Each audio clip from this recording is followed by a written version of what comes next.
Hello, Bimbim. Bimbim, good morning. Hello guys, kayo dyan, mga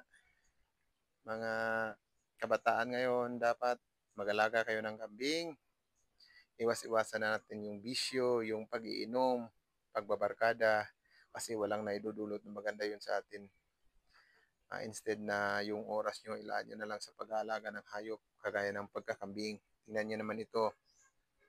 Ito si Bimbim, F4, F, F series.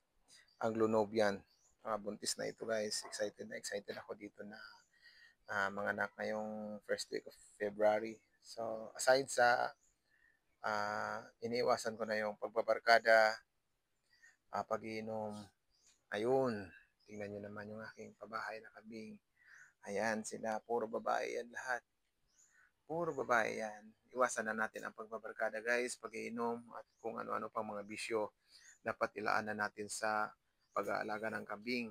Kasi malakas ang demand ngayon sa kambing guys. Napakalakas ng karne dito sa amin. Maabot na ng 600 to 700 yung karne. Tapos 350 yung live weight. Yun, napakasarap ng karne ng kambing guys. Mahal na mahal pa yung pagkain dito. Salamat.